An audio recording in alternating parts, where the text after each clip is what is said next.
Paz do Senhor para as irmãs. Quero dizer que é um Paz. prazer estar aqui. Senhor. Amém. É um prazer estar aqui com vocês. Minha irmã.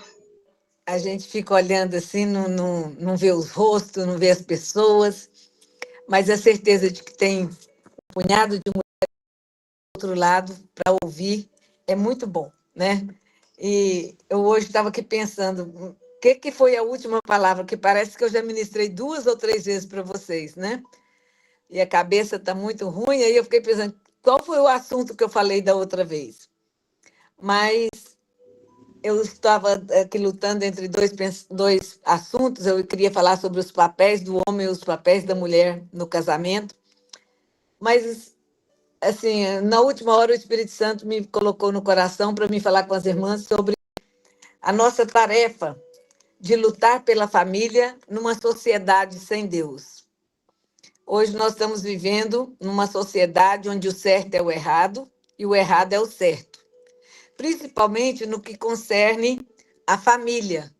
O diabo, ele agora tem usado as leis do país, os governantes, a sociedade de uma forma geral para destruir a família, destruir os princípios que a Bíblia traz para nós. E eu quero estar conversando com as irmãs um pouco sobre isso. A nossa vida aqui nessa terra, ela é uma vida de batalhas. Tem gente que vem para Jesus achando assim, eu vou aceitar Jesus como Salvador e a minha vida vai virar um mar de rosa. Eu não vou ter problema, eu não vou ter necessidade, nada vai acontecer de ruim, só de bom, porque eu aceitei Jesus como Salvador. E não é isso que a Bíblia ensina, não é isso que Jesus ensinou. Pelo contrário, Jesus disse para os discípulos, olha, no mundo vocês vão ter aflição, mas tem de bom ânimo.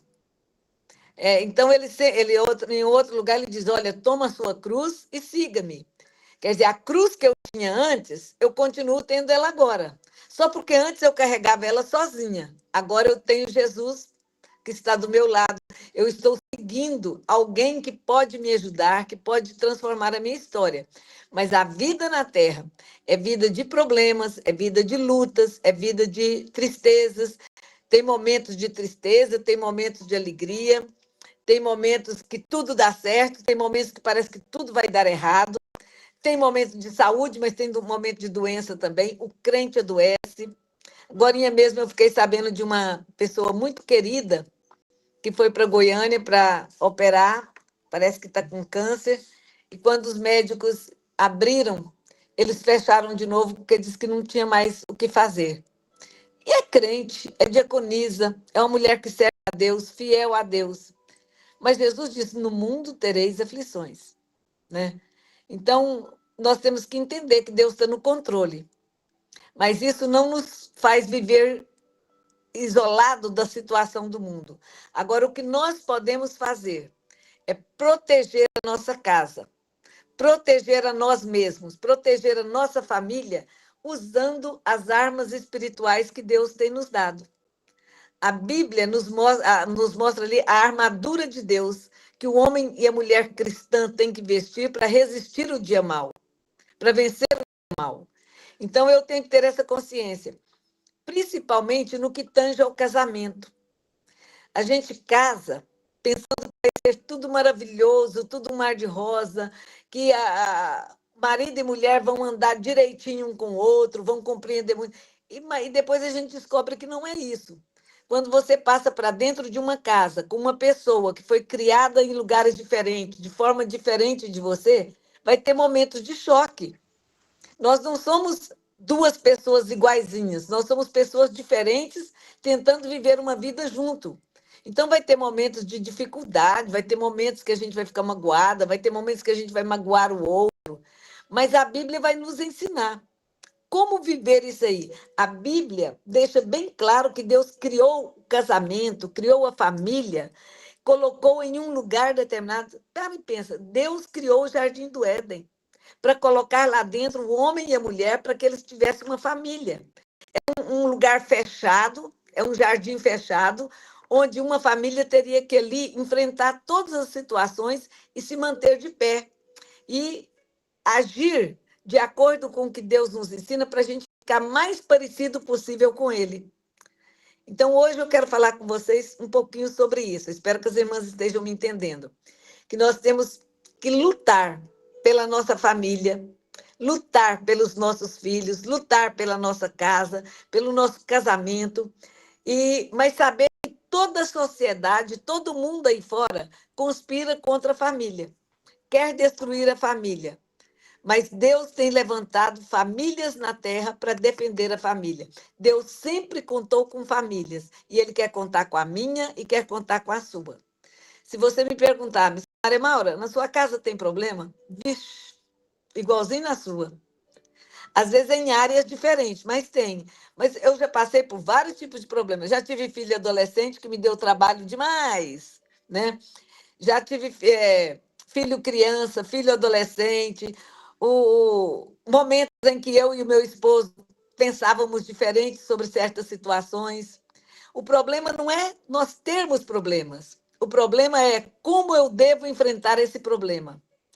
Como eu devo agir para que a minha família permaneça dentro do propósito de Deus.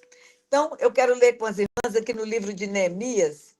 Eu acho muito bonito isso aqui. Eu não posso nem ler, porque a parte que eu quero falar é grande. A Bíblia diz aqui que Neemias estava no exílio na Babilônia, né? E ele estava na fortaleza de Suzã, quando algumas pessoas lá de Jerusalém vieram visitar eles ali. Naquela conversa com eles, as pessoas que vieram de Jerusalém, inclusive um rapaz por nome de Hanani, contou para ele como estava a cidade de Jerusalém. Falou: olha, ela está desolada, ela está destruída, ela está assim, assim, assim. E quando Neemias ouviu contar como estava Jerusalém, ele sentiu profunda dor na alma. Ele sentiu profundamente tudo o que estava acontecendo ali. E a Bíblia, ele próprio vai dizer, Neemias, que ele chorou, ele orou e ele lamentou por vários dias. Ele jejuou, ele orou e ele lamentou e chorou por vários dias. Até que ele conversou com o rei e o rei permitiu que ele fosse a Jerusalém, consertar Jerusalém. Então, eu quero falar com vocês sobre isso hoje, certo? O ato de nós pararmos para pensar como está a minha família. O que está acontecendo na minha casa? Não fechar os olhos para os problemas. Neemias não fechou os olhos. Ele quis saber como é que está Jerusalém. Aí uma camarada diz: olha, os muros estão caídos, os portões estão arrancados, as casas estão na miséria. Quem mora lá está vivendo na mais profunda miséria. Quando Neemias ouviu isso, ele chorou, lamentou, orou, jejuou, mas tomou atitude. Então, a minha palavra hoje é nesse sentido, de que nós precisamos analisar a nossa família e aonde a gente perceber que tem um erro, que tem uma falha, é hora da gente se levantar e tomar atitude e fazer alguma coisa para mudar. Nesta sociedade que nós estamos vivendo, tudo conspira contra a família, tudo conspira contra os valores que Deus determinou para a família. Até as leis do nosso país. Agora mesmo, essa semana passada, estava na maior discussão por causa da lei do aborto. Eles aprovando uma lei em que a mulher poderia abortar uma criança que é vítima, que é fruto de um estupro.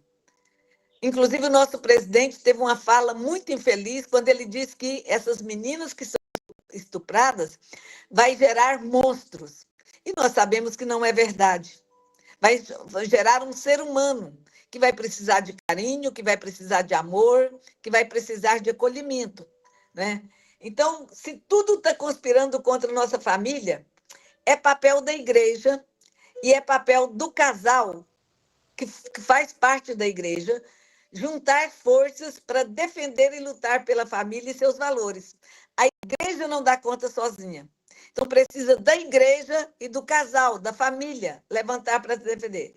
Se a igreja calar, ela será culpada da fragmentação de suas famílias. A igreja não pode se calar diante do que está acontecendo. E, às vezes, até me incomoda, porque eu acho que a igreja está calada. O barulho que ela está fazendo é muito pouco, precisava de um protesto muito maior, porque, afinal de contas, essas leis, esses acontecimentos estão indo contra a palavra de Deus. Se o casal não empunhar as armas em sua defesa e proteção, ele vai ver a sua casa cair e as demais em torno de si. Temos que encarar o fato de que as famílias estão em crise. Toda família passa por crises. Toda. Uma é a crise na saúde, crise financeira, crise no relacionamento. Sempre vamos ter alguma crise que vai nos levar a buscar mais a Deus, a orar mais, né? É necessário que eu e você, como membros de uma família, como líderes de uma família, porque a família é governada, ela é liderada pelo marido e pela esposa. Então, nós, como líderes de uma família, devemos tomar a decisão de botar o pé na porta e dizer: a minha família não. Eu não aceito que a minha família esteja desolada. Neemias fez isso, ele foi lá e foi ver. Quando ele viu a situação de Jerusalém, ele disse: não pode continuar assim. Essa cidade ela é preciosa demais para ficar assim. Vamos levantar os muros, vamos reconstruir as casas, vamos consertar isso aqui, porque Jerusalém não pode desaparecer. A mesma coisa eu e você temos que pensar. A minha família não pode desaparecer diante das coisas que estão acontecendo no mundo. Ela tem que fazer a diferença. Ela tem que ser como um farol que ilumina, que atrai outras famílias. Então, nós precisamos de lutar pela família. Mas o que é lutar pela família? O que significa isso? Primeiro, reconhecer a importância e o valor da família para nós, para a igreja e para o projeto de Deus na Terra. A família é essencial. Olha lá de Gênesis até Apocalipse. Você vai ver sempre Deus lidando com famílias. Deus não lida com pessoas individuais quando se trata do projeto dele para o homem na Terra. Ele lida com a família. Foi com a família de Adão e Eva, depois foi com a família de Noé, a família de Abraão, de Isaac, de Jacó. Aí veio até que chegou na família de Maria e José, onde nasce Jesus. E agora na minha e na sua família. Deus conta com a minha e com a sua família para fazer a diferença nessa terra, para mostrar a esse mundo o que Deus espera de nós como família, certo? Então, nós precisamos de reconhecer a importância e o valor da família, não só para nós, mas para a igreja e para o propósito de Deus nessa terra. A segunda coisa que nós temos que observar é avaliar a real situação da nossa família e reconstruir o que for necessário. Pegarmos o exemplo de Neemias. De vez em quando a gente tem que parar e olhar e pensar: Senhor, como está a minha família? Você já notou que tem época que nas nossas casas os problemas começam a se repetirem demais? Sai de um problema, entra outro, sai de uma situação e entra outra, e a gente pensa: meu Deus, o que está acontecendo? Está acontecendo que Deus está querendo que a gente faça uma reavaliação, que a gente observe onde é que a gente deixou brecha para que o inimigo entrasse. Eu estou lendo um livro que eu comprei esses dias, muito fininho, por sinal, é esse livro aqui, estou até lendo ele aqui, são Os Inimigos da Família. Como vencer os 6 piores inimigos da família. A gente tem que ter consciência disso. Embora nós somos crentes, o Espírito Santo habita em nós e Deus cuida da nossa família, ela tem problemas que são inerentes da vida humana. E nós temos que aprender como vencê-los. Então, avaliar como está a minha família. Em que área a minha família precisa ser mais trabalhada, precisa ser mais tratada? O que eu posso fazer para melhorar a minha família? Não ficar esperando que o pastor faça, não ficar esperando que outra pessoa faça. A minha família é problema meu, a sua é problema seu. Então, nós precisamos de fazer essa avaliação. Eu preciso melhorar como esposa. Meu marido precisa de melhorar como pai. Nós precisamos de melhorar na administração do dinheiro. Então, quando a gente vai ver, a maioria dos problemas que enfrentamos são causados por nós mesmos. Então, precisamos reavaliar e melhorar aonde está necessitando de melhora. A terceira coisa que nós precisamos fazer é conhecer os princípios de Deus para o casamento e vivê-los no dia a dia no nosso lar e não abrir mão de nenhum deles.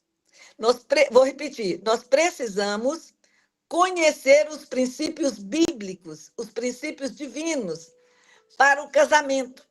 Por que eu preciso de conhecer? Porque senão eu vou fazer errado. Eu vou fazer alguma coisa pensando que está certo e não está certo. Eu só sei separar o certo do errado quando eu conheço qual é o certo.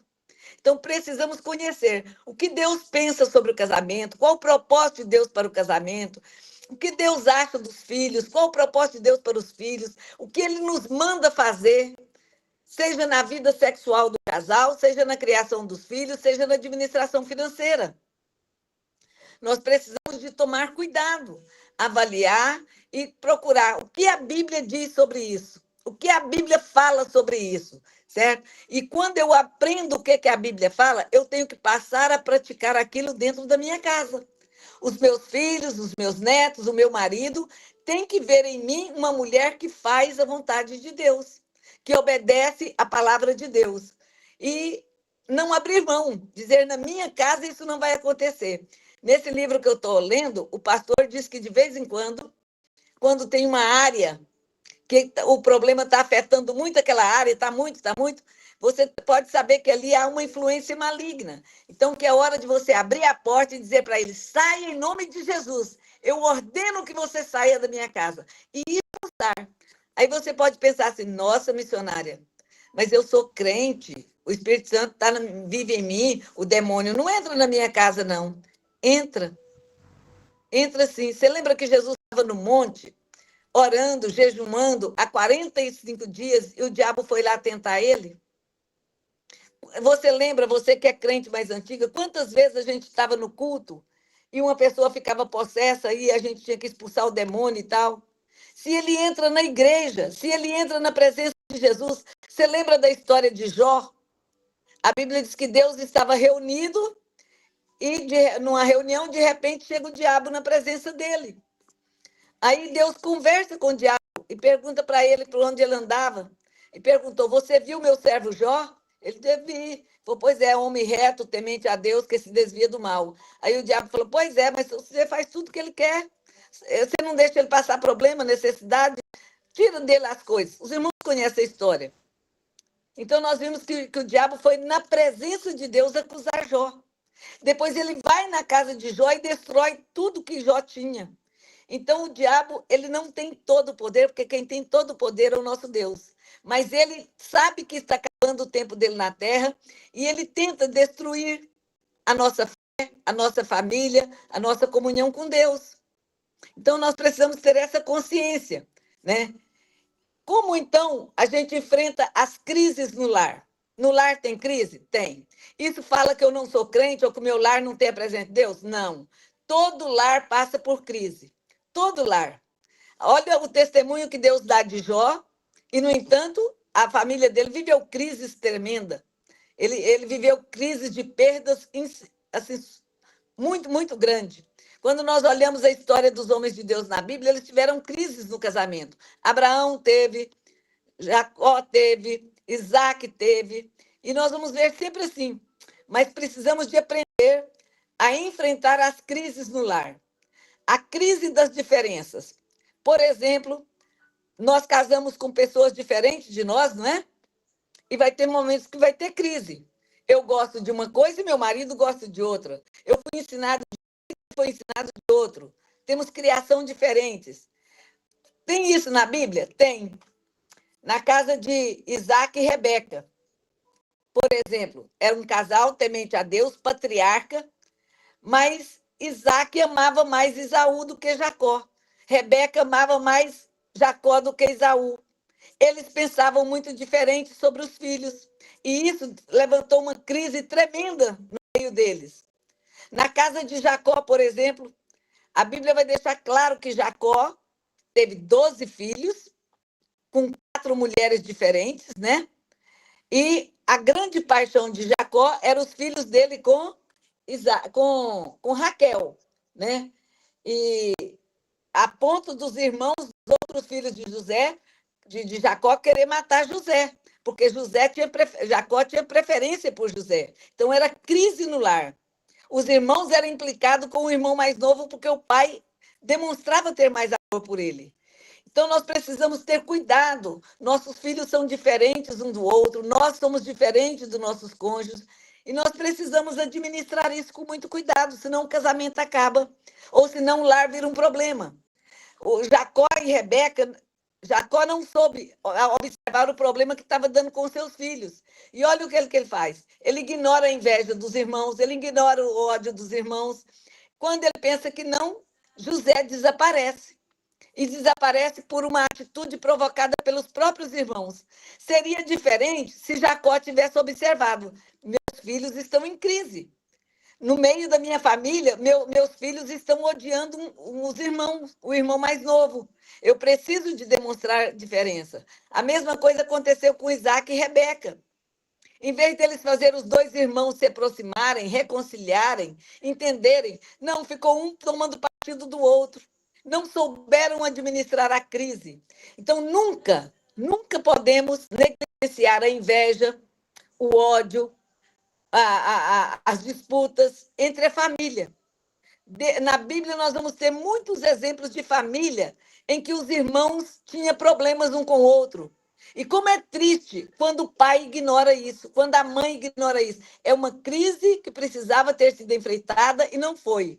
Precisamos tomar cuidado com os sentimentos alimentados e não curados. Mexe, vira, a pessoa vem e fala daquele problema. Mexe, vira, vem e fala.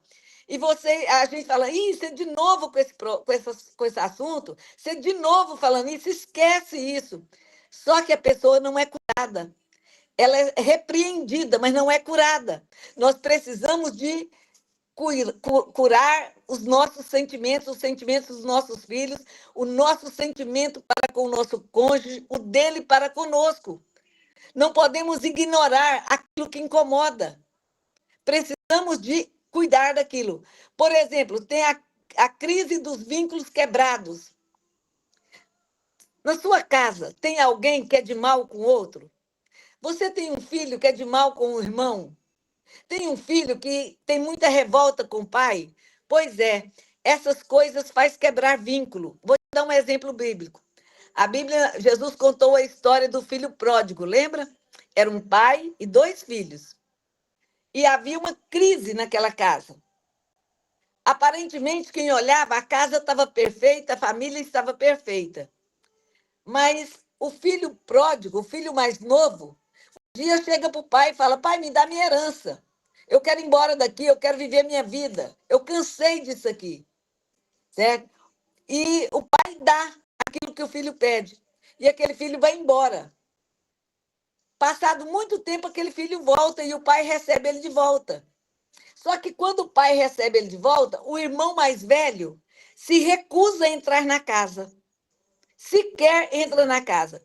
Aí o pai vai lá conversar com ele, ver o que está acontecendo, e ele diz assim: o senhor gosta mais desse meu irmão do que de mim. Ele foi embora, ele gastou tudo que o senhor tinha, ele nunca foi bom filho, ele sempre foi mau filho, e o senhor está fazendo festa para receber ele de volta? Para mim, que sou bom filho, para mim, que estou aqui todos os dias, o senhor não faz nada. Eu nunca trouxe meus amigos para festejar, eu nunca ganhei festa, eu nunca fiz isso, não fiz aquilo. Aquele pai, parece que ele cai em si e percebe que ele não havia administrado a relação dos filhos, que ele não tinha notado os sentimentos que os filhos estavam alimentando. Aquele pai vira para aquele filho e diz assim: meu filho, tudo que eu tenho é seu. Não adianta o pai querer dizer que tudo é dele, ele não sentia dono.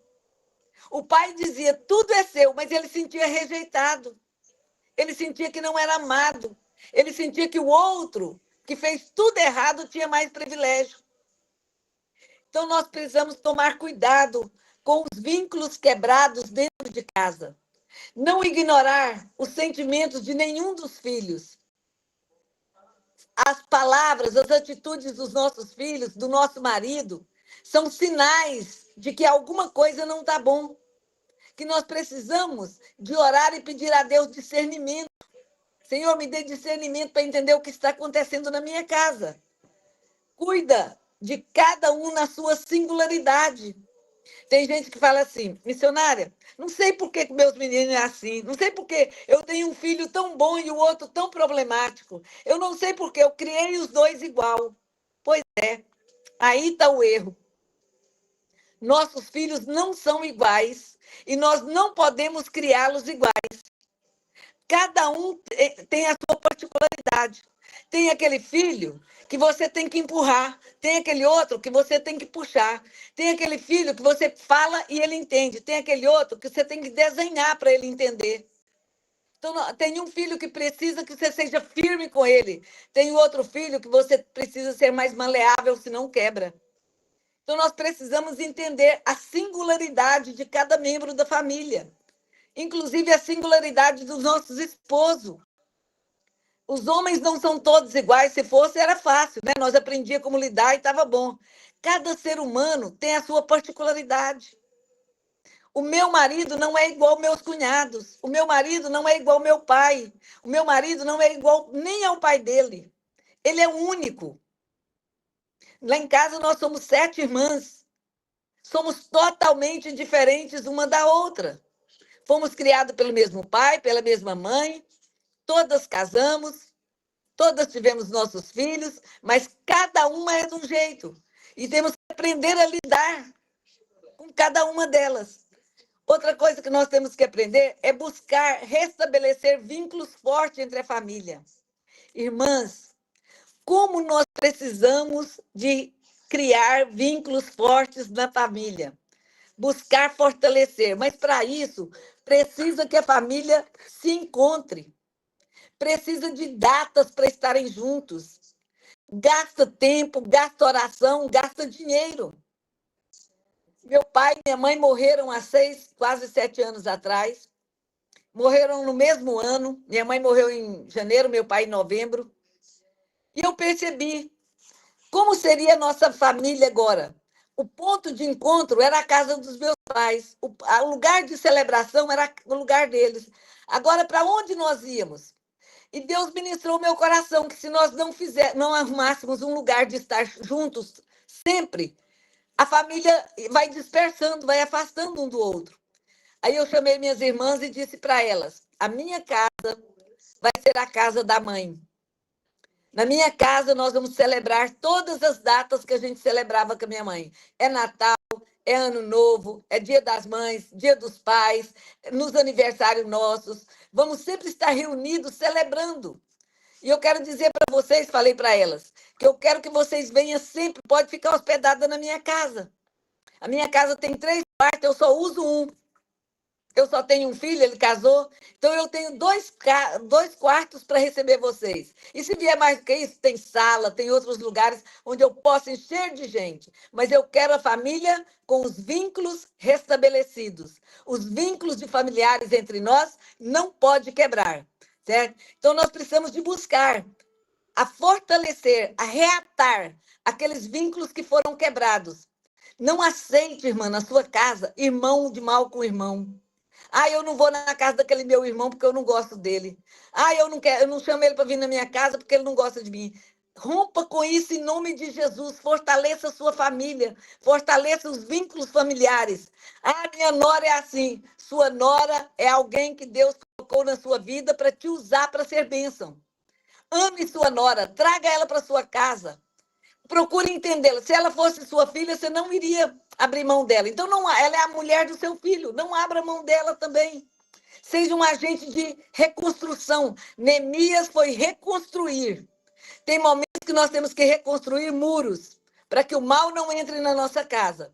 E tem momentos que nós temos que construir pontes para fazer ligação de uma pessoa com a outra, certo? Busca restabelecer os vínculos, agindo com cada um naquilo que é frágil, que é problemático. Cada pessoa da nossa família tem um ponto fraco. Tem uns que é em relação a dinheiro, tem outros que é em relação a conversa, tem várias áreas. Então, eu tenho que compreender, aquele que tem problema com dinheiro, eu vou tentar ajudá-lo na administração do dinheiro. Mostrar para ele o que a Bíblia diz sobre aquilo. Tem umas que não dão conta de administrar a própria casa. Vamos ensinar. Cuida mais da sua casa, seja assim, seja.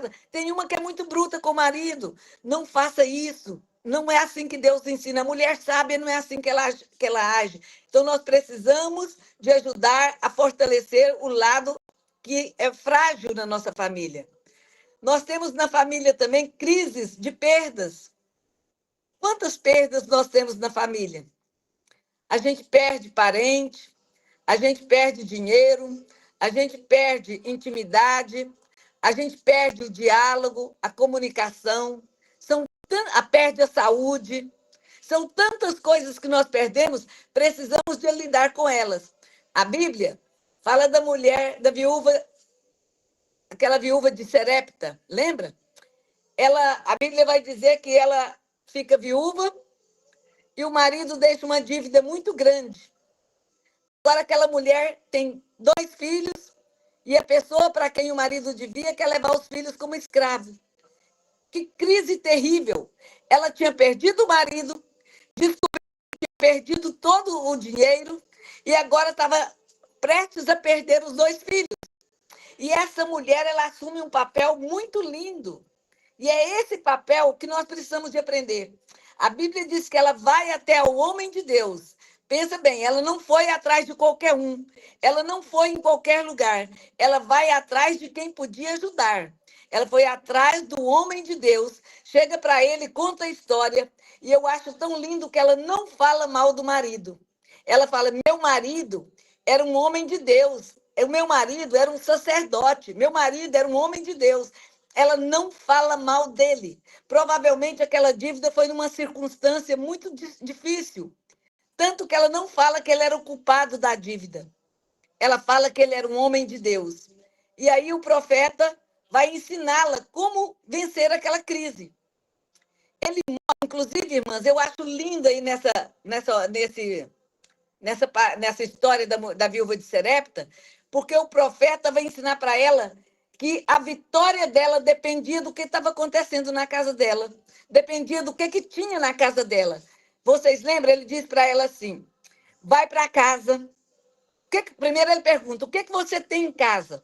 Porque eu quero te dizer que nós enfrentamos as crises do nosso lar com aquilo que nós temos no lar. A primeira coisa que nós temos é a presença do Espírito Santo, ele mora em nós. Então, nós temos ele como a primeira ajuda. Além disso, tem tantas coisas, tem a palavra de Deus, tem momentos de oração, tem companheirismo. O profeta pergunta para ela: o que você tem em casa? E ela diz: olha, eu só tenho um pouquinho de azeite na botija. Ele falou: pois é esse azeite da botija que você vai trabalhar, que você vai usar, que você vai ter, que vai ser a sua vitória. Você não precisa de ajudas lá de fora. Eu vou te capacitar, vou te mostrar como você usar o que tem em casa para ter as crises na sua casa. Aí ele diz: agora então você vai embora para casa e chegando lá na sua casa, você vai nos vizinhos e pega vasilhas emprestadas. Todo tanto que você... Sabe o que ele está dizendo? Que tem hora que nós precisamos de ajuda. Tem hora que nós precisamos de amigos. Não é qualquer um, é aquele que é homem e mulher de Deus.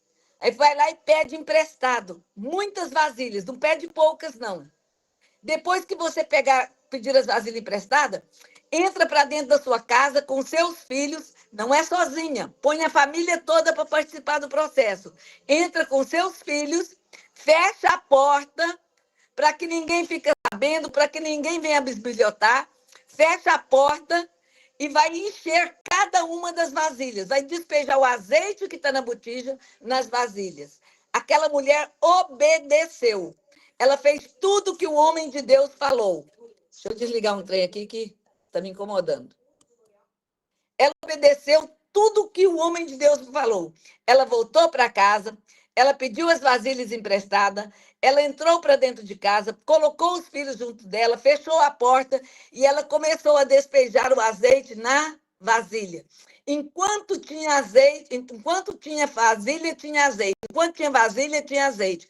Então, aquilo que eu deposito, que eu guardo na minha casa, vai ser multiplicado à medida daquilo que eu tenho. Certo? Por isso que nós precisamos de nos abastecer de coisas para que Deus possa depois multiplicar. Então, nós vamos ver que ela faz isso. Quando ela termina que enche todas as vasilhas, ela volta no homem de Deus e diz: eu fiz tudo o que o Senhor mandou. O que eu faço agora? Aí ele dá a segunda orientação para ela. Agora você volta para casa, vende o azeite, paga todas as suas dívidas e o resto que sobrar, viva, é a sua aposentadoria para o resto da vida. Então, aquela mulher que tinha uma crise financeira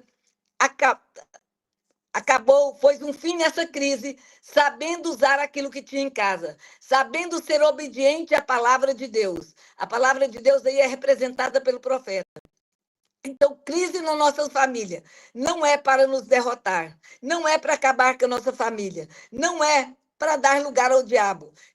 Crise na nossa família é para fazer nós crescermos na graça, na sabedoria, no conhecimento, na dependência de Deus, certo? A crise se resolve na intimidade da família. Foi o que a mulher fez. A crise se resolve juntando forças. Ela não estava sozinha. Foi ela com os 2 filhos. A Bíblia não diz o tamanho dos filhos, mas eles a ajudaram. Né? Foi ela também com a mão estendida dos vizinhos. Os vizinhos ajudaram. Se você ler a história de Neemias, você vai ver que ele pede ajuda ao rei, ele pede ajuda aos outros reis pelo caminho onde ele ia andar. E quando chega em Jerusalém, ele pede que o pessoal que morava lá na cidade ajudasse ele. Ele não resolveu a crise sozinha. Ele precisou de ajudas externas e internas. Essa mulher também precisou de ajuda de fora e de dentro. Então, crise se resolve juntando forças. Ficar dentro do quarto, esconder o problema, fingir que não tem problema, não resolve a crise. As crises se resolvem assumindo a responsabilidade. De quem era a responsabilidade agora? Da viúva. O marido morreu, agora o papel era dela, a responsabilidade era dela. Precisamos, no casamento, assumir responsabilidades que são nossas. Eu não posso assumir a responsabilidade do meu marido, não posso assumir a do meu filho, mas eu posso assumir a minha e fazer a minha parte. Nós temos também na família crise de valores. A Bíblia tem a história de Abigail e Nabal, lembra? Olha que como Nabal e Abigail tinham valores diferentes. Ela era uma mulher sábia, temente a Deus. Ele era um tolo. A Bíblia diz que Davi pede ele ajuda, ele nega a ajuda para Davi. Davi resolve matá-lo. Quando um funcionário chega para Abigail e conta para ela a história. Olha, Davi vem para matar todo mundo aqui, por isso, Nabal fez assim, assim. O que aquela mulher faz? Ela levanta, pega os mantimentos, pega as bebidas, pega as frutas, põe num animal, chama um funcionário e fala: vamos lá comigo, vamos resolver esse problema, certo? E ela foi e resolveu o problema e salvou a sua família. Então, nós precisamos de saber que vai ter momentos na nossa vida, que vai ter crise de valores, mas nós temos que apegar aos valores da palavra de Deus. Não é o que eu penso, não é o que meu marido pensa. É o que a palavra de Deus nos orienta, certo? A Bíblia deixa bem clara que a autoridade no casamento é do marido. Ele que é a autoridade. Ele tem que apresentar a família a Deus. Ele tem que administrar o sacerdócio sobre a sua casa. Mas se meu marido não faz isso, o que eu posso fazer? Eu posso orar para que Deus desperte nele isso. Eu posso orar para que o Espírito Santo convença ele de fazer esse papel que é dele, certo? O papel da mulher cabe o quê? A submissão. A submissão é reconhecer que o marido é o seu abençoador. É aquele que Deus escolheu para ser bênção na sua vida. Você pode estar dizendo, missionária, porque você não conhece o meu marido. Se você conhecesse, meu marido é assim. Se todas nós que estamos aqui nesta live for analisar, nós vamos ver pontos positivos e pontos negativos em todos os nossos maridos, sem exceção. Todos eles têm um lado perigoso, todos eles têm um lado pecaminoso, todos eles têm um lado difícil. Mas se formos examinar a nós também, vamos ver que todas nós temos defeitos. Todas nós temos uma área de conflito que precisa ser trabalhada. Então, o meu papel como esposa é ir para os pés de Jesus e pedir que ele trabalhe em mim e no meu esposo. Eu não dou conta de mudar o meu esposo, você não dá conta de mudar o seu. Mas se nós clamarmos, Deus muda. Deus transforma, certo? Obrigada, irmã Poracela, está dizendo que precisava de gravar isso aqui. Então, a mulher, ela precisa aprender, primeiro, o que a Bíblia diz. A Bíblia diz que nós temos que ser submissa aos nossos maridos. Eu sei que as irmãs já aprenderam que ser submissa não é ser serva dele, empregada dele. É alguém que reconhece, meu marido é o meu abençoador. Meu marido é aquele que tem a bênção de Deus para abençoar a minha vida, a minha casa. Deus deu a ele a missão de me amar. E eu tenho que me colocar debaixo dessa missão, da missão do amor dele, certo? Reconhecer que ele é o seu abençoador. Você fala assim, missionária, mas ele nunca me abençoou, ele só fez coisa ruim contra mim. Conta para Jesus. Tem um hino que nós cantamos que fala assim, conta para Jesus onde é a sua dor. E ele vai nos ajudar a resolver isso. Ele vai transformar o nosso lar, vai transformar o nosso casamento, certo? Outra coisa que é papel do homem e da mulher perdão. Outra coisa é o papel dos filhos. Nós vimos o papel do marido é ser autoridade, o papel da mulher é ser submissa, o papel dos filhos é ser obedientes e honrar aos pais. Inclusive, tem uma promessa de Deus para os filhos, né?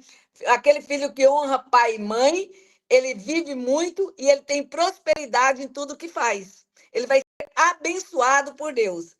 Nós temos também crise na convivência. Filhos ter problema com pais, marido com mulher, nora com sogra, genro com sogros. Então, há muitos tipos de crise na convivência. Mas nós não podemos perder nenhum membro da família. Nós não podemos excluir nenhum deles. Então, o que eu faço? Se eu estou tendo crise e eu não quero excluir, eu vou orar, pedindo a Deus que me dê sabedoria. Tiago diz: tem falta de sabedoria? Peça a Deus. Vai ler a palavra, aprender na Bíblia Sagrada como uma mulher cristã deve proceder, como ela deve instruir os filhos no caminho que ele deve andar, como ela deve ser alguém que contribui para que o marido a ame. Você já pensou? Deus manda nossos maridos nos amar. E Deus dá um parâmetro. O marido tem que amar a igreja, amar a esposa como Cristo ama a igreja. Amar a esposa a ponto de morrer por ela, porque Cristo morreu pela igreja.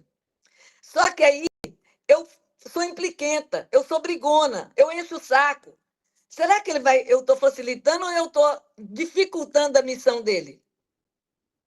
Se eu nunca faço o que ele quer, se eu faço tudo diferente, se ele está falando comigo, eu estou dando as costas e indo embora, será que ele vai me amar mesmo? Ou será que eu não estou atrapalhando ou dificultando para ele me amar? Agora, se eu fizer o contrário, estar sempre pronta para ouvi-lo, sempre pronta para dar um conselho. É conselho, não é mandar, não. É dar um conselho. Aí ele vai decidir se pega o conselho ou não. Se eu estou sempre bonita para ele ver, cheirosa, limpinha, se eu trago a minha casa sempre organizada para a hora que ele chegar, será que quando eu faço isso não fica mais fácil para ele me amar? Não fica mais fácil para ele me aceitar como eu sou?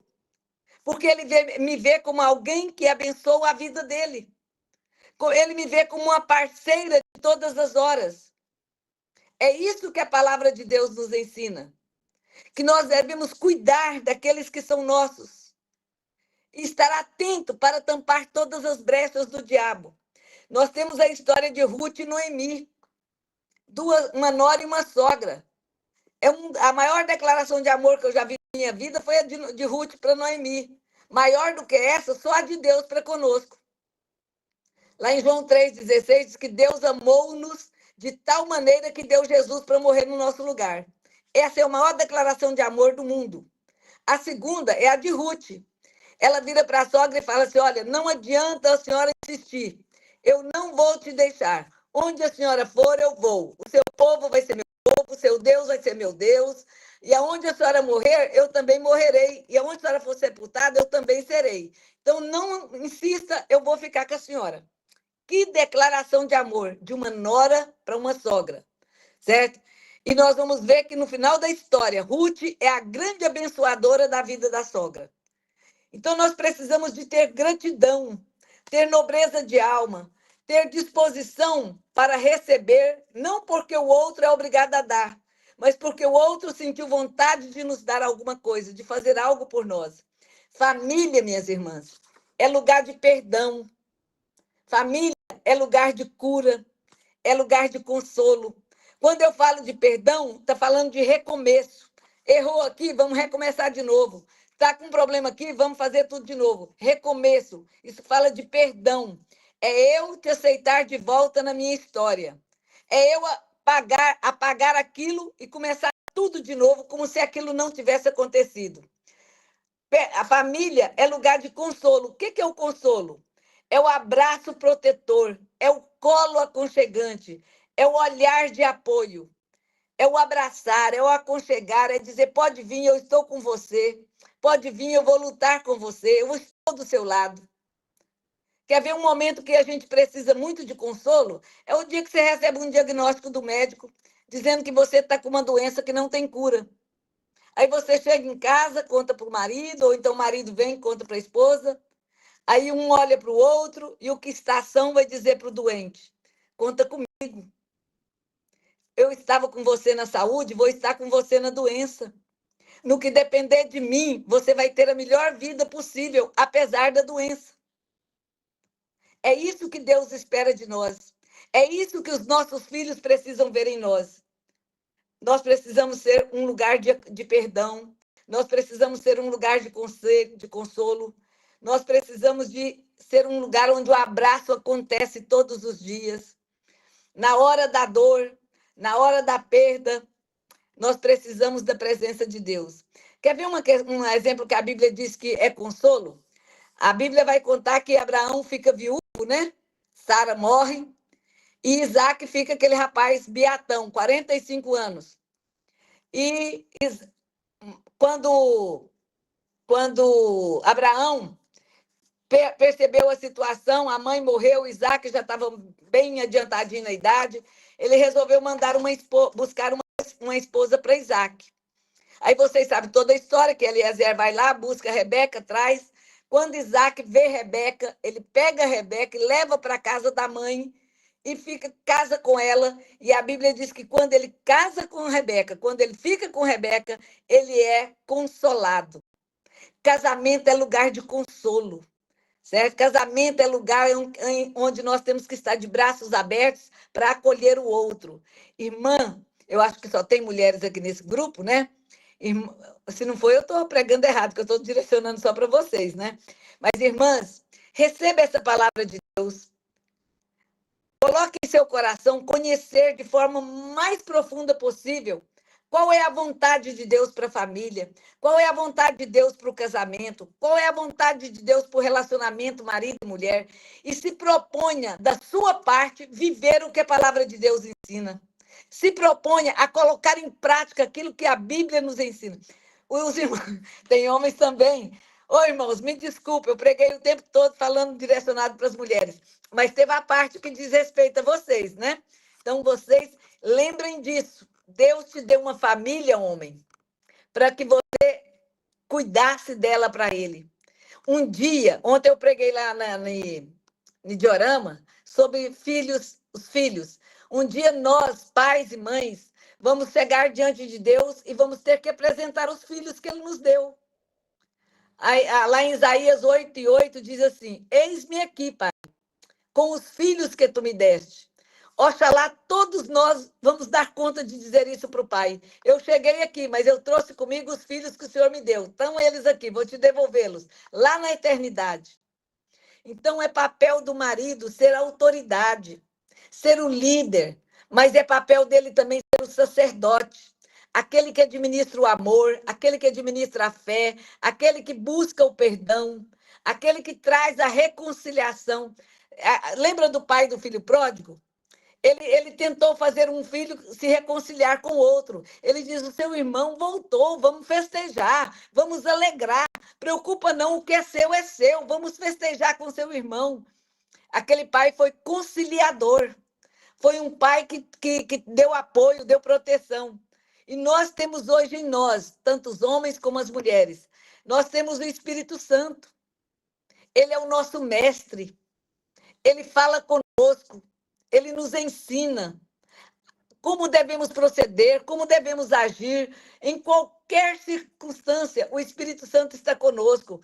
Nós estamos precisando de pais, de maridos, que edifiquem um altar dentro do lar, que estabeleça momentos de oração, de comunhão com Deus entre a família. Precisamos de levantar um altar da oração, pelo menos um horário do dia, em volta da mesa na hora das refeições, na hora de dormir, na hora que levanta. Depende da dinâmica da família, mas nós precisamos de ter um altar de oração na família. Mas nós precisamos também, pais, de ter um altar de celebração. A família precisa celebrar. Ah, é o aniversário do meu filho, então vamos celebrar. Deus me deu esse filho. Deus deu para o meu filho tantos anos de vida. Vamos celebrar. Ah, nosso filho passou no vestibular. Vamos celebrar. Ah, nosso filho conseguiu o primeiro emprego. Vamos fazer uma celebração a isso.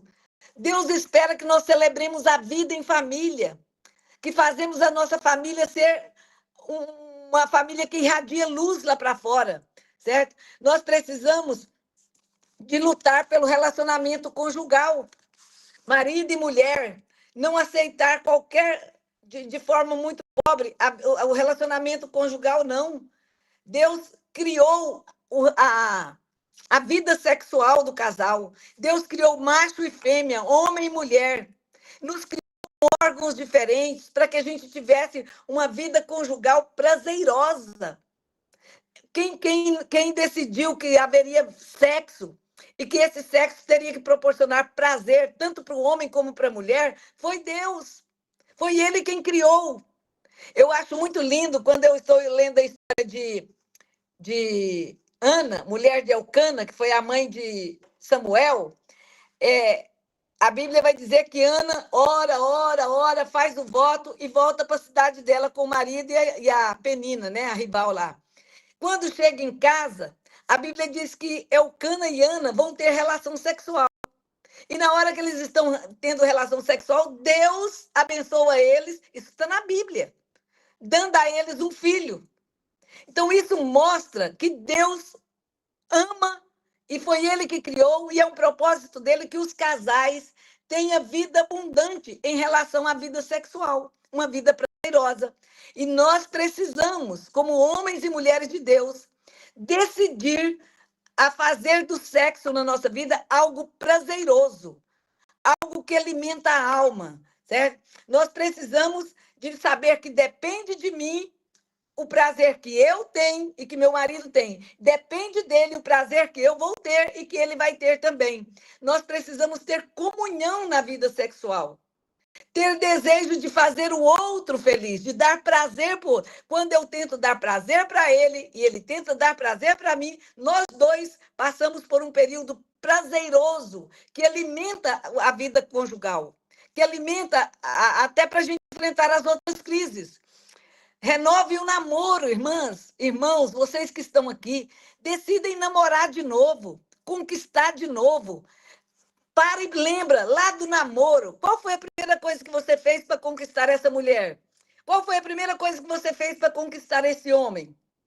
Faz de novo. Foi palavras bonitas, foi um buquê de flor, levou para passear em algum lugar? Faz de novo, conquista ela de novo, conquista ele de novo. Rompa com tudo aquilo que tem impedido vocês de terem uma vida sexual prazerosa. Renove o namoro, tira tempo para estar juntos.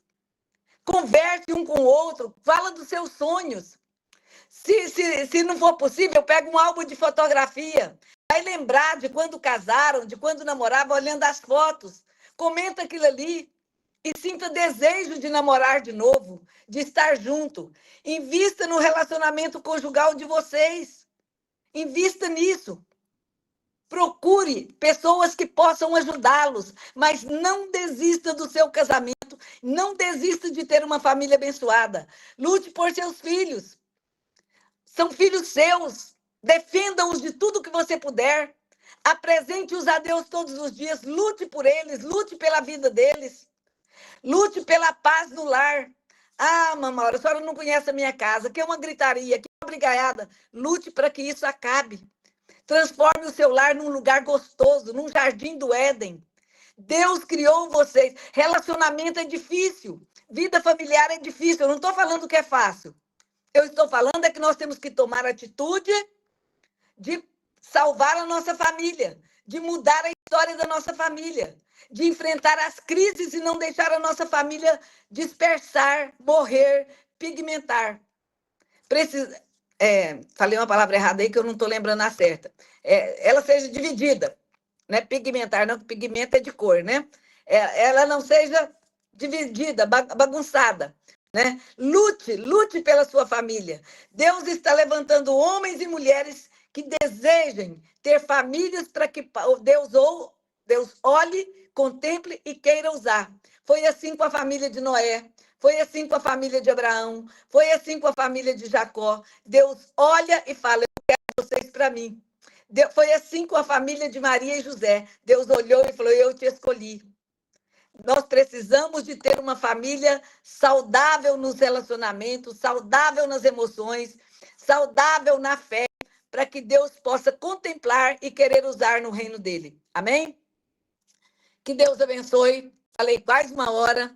Espero que tenha sido para a edificação das irmãs. Amém? Amém. Glória a Deus. Amém, Dona Paula. Eu quero agradecer a senhora, tá bom? Vai ficar só hoje, não. Vou chamar outra senhora trazer a palavra santa, fiel. Amém? Amém.